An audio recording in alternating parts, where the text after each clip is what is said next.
given by one of our local speakers, Brother Gardner, Tim Gardner. And the title that he is going to develop is, What Kind of Name Are You Making with God? Let's give Brother Gardner our attention.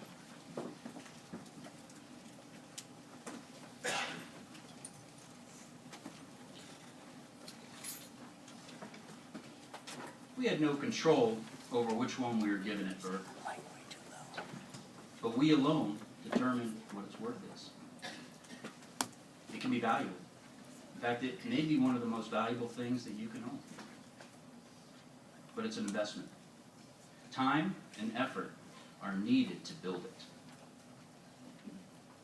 In fact, there's been many who have devoted their entire life just to building it.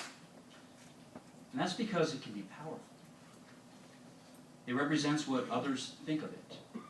And that can be either good or bad. It can make something either extremely valuable or worthless.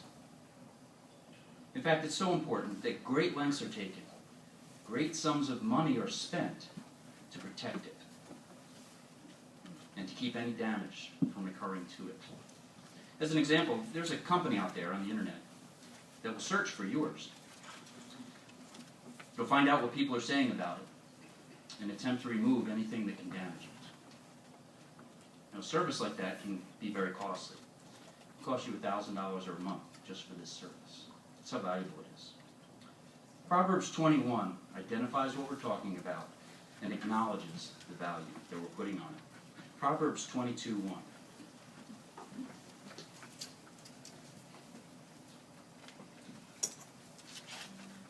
Proverbs 22:1 says, A good name is to be chosen rather than great wealth. To be respected is better than silver or gold. Yes, our name is one of the most valuable things that we can own.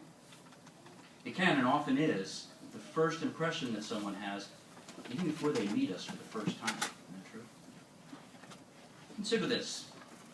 If you owned a company, your name could be built up to a point where it's worth more than the assets of your company all put together. The name is more valuable. And I'll just give you a couple of examples. I'm not going to mention any names, but I don't think you're going to have any problem thinking about who I'm talking about. The first one is a company that it has a green logo, and it's round. Everyone here knows which one I'm talking about, which company this is. They sell coffee. And in the middle, I think it's a mermaid with straggly hair. Okay? Everybody knows what this company is. What if one day they decided that, we'll keep the employees the same, we're going to keep our building the same, more importantly, we're going to keep our menu, our coffee the same, we're going to have the same breakfast stuff out in there, sandwiches and all that. Everything's going to be exactly the same. We just want to change our name to Big Bucks for Coffee. Now, do you think if they did that, they would gain customers or lose customers? And there's another company out there, again, I'm not going to mention any names, but it has 2 golden arches on it. And underneath those arches is a name. Their name's right there, right? And everybody knows. Your reaction tells me that you know who I'm talking about. What if they did the same thing? And they made it Fred's Burgers. Would you be loving it? Or in both of these cases, would you kind of back off a little bit and find out what's going on here before you go back? And that's how important a name is. And businesses know that. They spend a lot of money and time to build that name up so that you know it. You know it so well, I don't even have to tell you what it is. Because they know that that's what equals success. Well, as people, we want to be thought of well too, don't we? Some devote their whole times to making a good name in this world. In the sports world, maybe they want to become a well-known sports star. I know I did when I was a kid. I had my baseball bat and my baseball. Every time I hit that ball in private, it would go over the wall. It was a home run every single time. In fact, I made a good name for myself in my mind that everybody knew I was going to hit a home run every time I came up. See, that's a little dream that I had, and many of you maybe shared something similar. But others have made this their life prospect, to become famous sports heroes. Or maybe politics. Maybe you see the way things are going in the earth. You see inequalities going on, and things that just aren't fair. And you want to be part of the solution to that. And make your name known as somebody who's helping out in that regard. So maybe politics is your thing. Or maybe business. Maybe you have an invention that you know will help mankind. It's going to make things easier. Or you just have an idea for a company that you know is going to make it big, make you rich and well-known. Or maybe you want to be a well-known actor or actress. Yeah, that's a big thing in this world as well. Make a lot of money, right? Or how about science? Maybe you see all these incurable diseases that are out there today, and it just sickens you to the point where you really want to be part of the solution to this problem. Or maybe you see animals throughout the earth that are being mistreated, and you want to be part of that. So maybe science is something that you want to make your name in. No matter what area in this world that you would want to make a good name in, it takes a lot of effort to do that and to maintain that good name as well. As a matter of fact, many have suffered great losses, maybe even losing their families, due to the time and effort that they've had to spend to make a good name for themselves. As mentioned, the name we were given at birth didn't mean much at that time. It's just a label, if you will. The Bible reminds us of this. Ecclesiastes chapter 7, the first verse. It tells us when our name is really the most valuable. Ecclesiastes 7:1.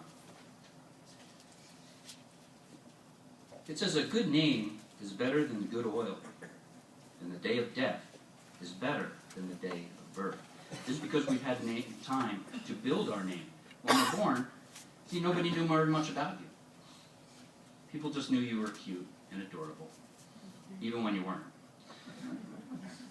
But nobody knew what your personality was going to be like. They didn't know what your talents were going to be, what you were going to do with your life. They didn't even know if you're going to serve God or not. So today, we want to consider what each one of us is doing with our name. What kind of name do we have? Does it reflect well on the congregation? Does it reflect well on you? What are you doing with your personal name? How about your family? Does it reflect well on your family? And most of all, what kind of name are you and I making with Jehovah God, our Creator? That's the most important thing. You know, He has a book of life, and it has names in it. And we want to know is if our name is there. That's what we're going to look at today. You see, someone else gave you your name, as we mentioned, but you continue your whole life to making the worth of that come forth. Now, some make it a bad name. So we're going to mention some names, and just think of some of the qualities that you think of when you hear these names. How about Cain? Think of somebody wrathful, jealous, a murderer. Right? How about Judas? Well, right away, traitor. Right? And how about Nimrod? Well, rebelliousness should come up to mind right away. Let's see why. In Genesis, the 11th chapter, verses 3 and 4. Now remember that Jehovah had given the command for humans to spread around the earth, fill the whole earth. So let's see, though, what Nimrod wanted to do.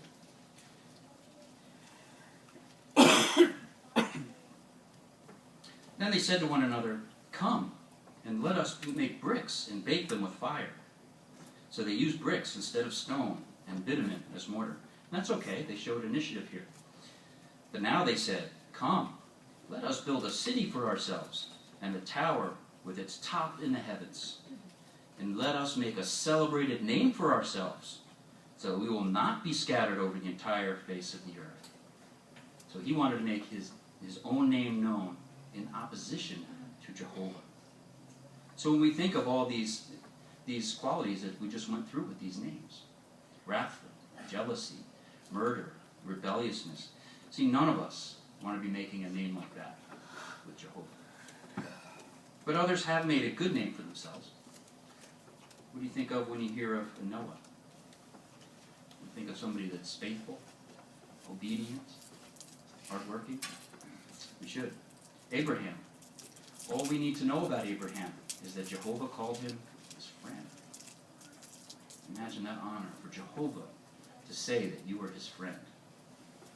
And how about Moses? Well, the Bible tells us that God came to know Moses favorably.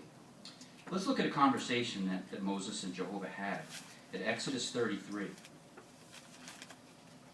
12, we're going to look at 12 and 17. Exodus 33.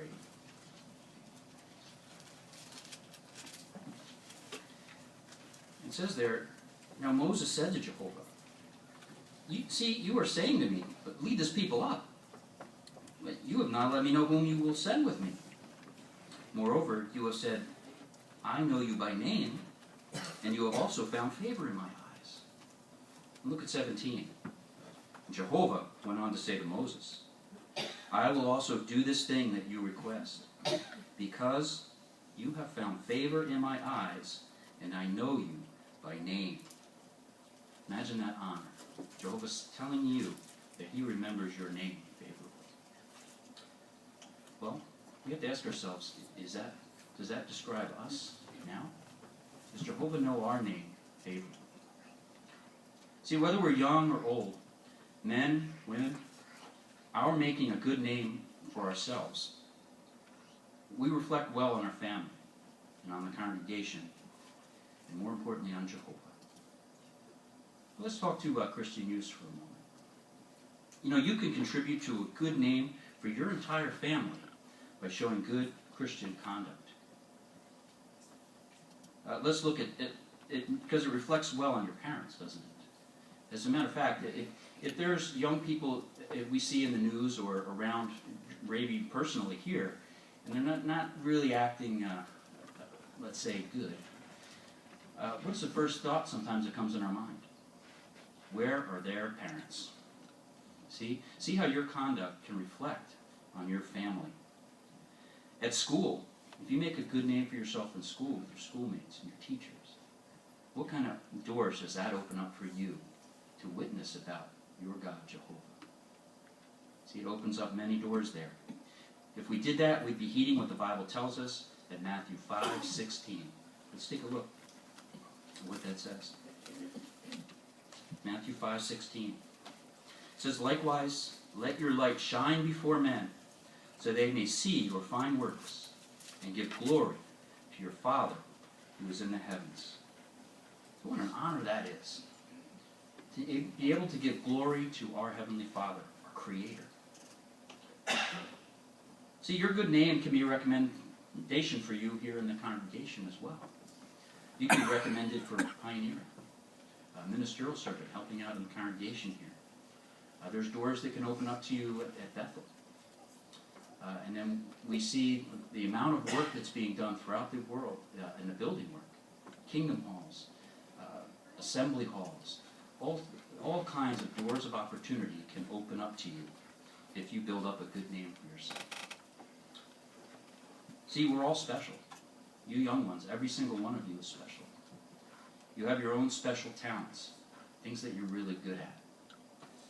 And these talents might be good enough for you to make a really good name for yourself in this world. Matter of fact, teachers and at school, they might tell you, make a name for yourself. Go to school, pursue further education. That's the important thing, is to make a name for yourself. But think about it. As a youth, you have the perfect opportunity to use those gifts in Jehovah's service. Think about it. What did you do to give yourself those talents that you have? Wasn't it Jehovah that gave it to you to begin with? So what better way than to show appreciation for this than by giving it to Jehovah? Look at Timothy for a moment. He had already built a good name for himself at a young age. What an excellent example for you young ones. He might have been in his late teens or his early 20s when Paul heard of him. Let's look at Acts 16, 1 through 3. Look at the invitation that was extended to Timothy because of his name. So he, Paul, arrived at Derbe and also at Lystra. And a disciple named Timothy was there, the son of a believing Jewish woman, but of a Greek father.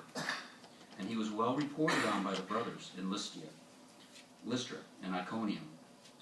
Paul expressed a desire for Timothy to accompany him. Imagine that honor, that door of opportunity that came upon Timothy for Paul to invite him on a missionary tour, an epic journey.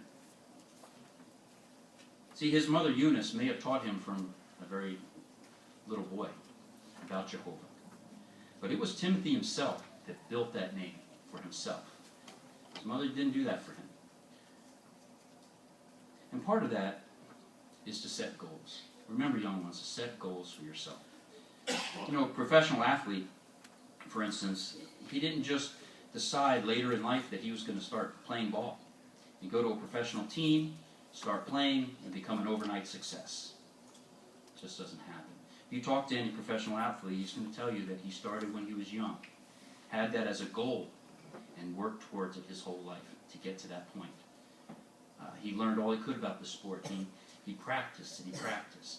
And he might even talk to veterans who were already there, already successful, to see what changes he could make, how he could practice, what he could eat, tricks of the trade, as you were. So all these things, so a lot of effort went into it, but it was a goal that he was working towards. So set a spiritual goal for yourself, young ones. Let's talk with experienced ones in the congregation, and they can assist you, they can train you. And keep an open mind as you do this. Well, how about Christian women? Christian women, too, can reflect well on the congregations, on their families, and on Jehovah. Titus, the 2nd chapter, 3 through 5, lists qualities of a woman that's making a good name for herself. Let's take a look at that. Titus 2.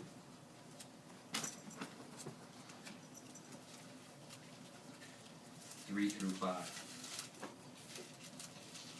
And it says there, likewise, let the older women be reverent in behavior, not slanderous, not enslaved to a lot of wine, teachers of what is good, so that they may advise the younger women to love their husbands, to love their children, to be sound in mind, chaste, working at home, good, subjecting themselves to their own husbands, so that the word of God may not be spoken of abusively.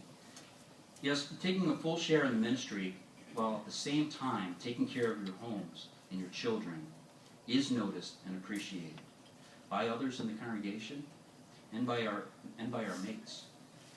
Consider the words of a husband concerning his wife, who is a mother of his grown children. He said, the qualities I admire most in Susan are her intense love for God and for people, as well as her understanding, empathy,